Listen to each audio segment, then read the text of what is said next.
targeted tax incentive type things. I call them on the show behavior modification taxes, where they're set to try and have an impact on society as a whole, or people's behavior or the choices of their investments and things. What do you all think about that role of government as far as targeted tax breaks? Actually, the tax code is about 50,000 pages, and I'm an advocate of the fair tax. It's not perfect, but of all the options out there, that one makes more sense than anything, a consumption tax.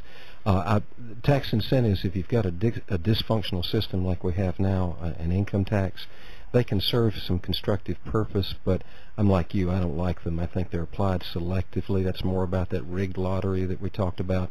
Here in North Carolina, the corporate welfare plan, where our government selectively reinforces and encourages some and doesn't encourage others. I think a fair system across the board that looks out for everybody, not a select few, is more appropriate. Whoever gets the best, fastest-footed, sharpest lobbyists, which they pay top dollar for, will put wrinkles in the IRS code, which they say they're for behavioral modification. Actually, they're for benefit of certain businesses and certain people and certain industries. So that's what targeted taxation degenerates into special interest buying and selling of the American government.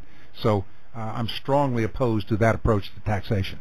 All right. Today I signed a pledge that if I get to Congress, I will not raise taxes, because I don't think that's the focus of what we need to do right now. I think what we need to do, as I alluded to earlier, is reassess the federal budget and the deficit spending that's going on even outside of the budget, which has placed this country in jeopardy through a variety of ways in which we float bonds to other countries and let them pay for our needs, so to speak. And I think if we do that first and foremost, then we can worry about taxes later on. But I don't see any reason why we can't keep reducing them. I know when I sold my business a few years ago, that the capital gains rate was 15%, and it used to be a lot higher than that. I appreciated that because it saved me a lot of money, and at least relatively speaking. I think those kinds of things help keep America's economy viable and moving along, and we need to do that kind of thing down the road. Well, Spence, you raised a general point. A lot of the businesses in Western Carolina are family businesses and small businesses, and all of them, when somebody dies who has the business originally, the federal taxpayers come in and can, in some circumstances, destroy the business in order to pay the taxes, and there's nothing left for the family that survives. So that idea of reducing the capital gains, especially on family farms and family businesses, is absolutely essential, and it's one point where the Democrats just don't have a clue, because they say death taxes are taking from the fat and the rich. No, sometimes they're taking from John Smith, who wants to hand his business, or Jane Smith, down to his son or daughter. It's very straightforward, and it's wrong. All right. You mentioned about the deficit spending, and we've talked about tax policies and things. What do you all think about the monetary policies of the United States? President Bush, a Republican, has recently proposed handing more control, economic control in the private sector over to the Federal Reserve, which is a group of private banks. What do each of you think about the U.S. The U.S. currency policies, and if in Congress, what might you bring to attention on that or make any proposals? I think Ron Paul's got some sound thinking on that. He's concerned about the printing press they have up there that has created tremendous devaluation on the dollar and inflationary policies, and I agree with him. I'm equally unimpressed with both parties. The Democrats practice tax and spend policies. The Republicans practice borrow and spend policies. I think it's very disingenuous of the President and congressional leadership on the Republican side to be jumping up and down now about earmarks and because the Democrats are in power and control and are abusing the system, when they did exactly the same thing for years prior to the Democrats taking over.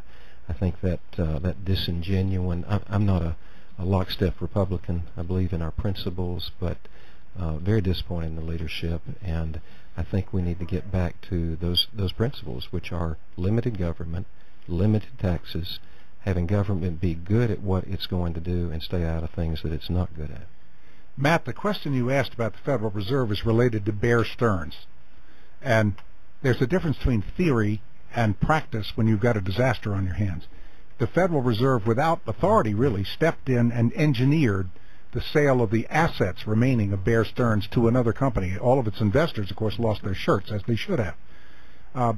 Whereas the general theory is, oh, give the Federal Reserve more power. I think that's a mistake. However, when the barn's on fire and the house is starting to smoke, you better put water on the barn. So that's what the Federal Reserve did in an emergency with Bear Stearns, and that's why I think that was a right action. But generally, more power is not a good idea. Do you think the United States should return to some kind of standard, gold, silver, or something else? It would be awful hard to see how we could do that. You know, I know the history of the gold standard. It was $35 an ounce when we went off the gold standard in 1933, and Congress made it illegal for Americans to own gold. Can you imagine the present Congress being that stupid? But we did it then because Roosevelt had control of the Congress, and the Congress did what he said. But how you could go back on the gold standard, it's hard to imagine. It's possible, but hard. I think this still gets back to my premise that the people have been left out of the equation of government, and these decisions are being made in the interest of special interest groups and other lobbyists and other moneyed interests that have really no direct relationship to us as the citizens of America who are paying, in part at least, the bill to do all of these things that sometimes they have a negative impact on our lives. I just think that if we work to include the people in the equation of why decisions are made for economic reasons, that we can deal with all of these issues in a package deal. All right, we're talking with each of the candidates. We're up on a break right here, and since we're on more than one station, we can't go long. And so hold those thoughts, and when we get back on the other side, we'll give the other candidates a chance to respond. And we're going to bring it back more to the home front here in Western North Carolina with some policy discussion about what each of these candidates would like to see happen here in Western North Carolina if they're elected to Congress. So stay tuned for more of Take a Stand right after this.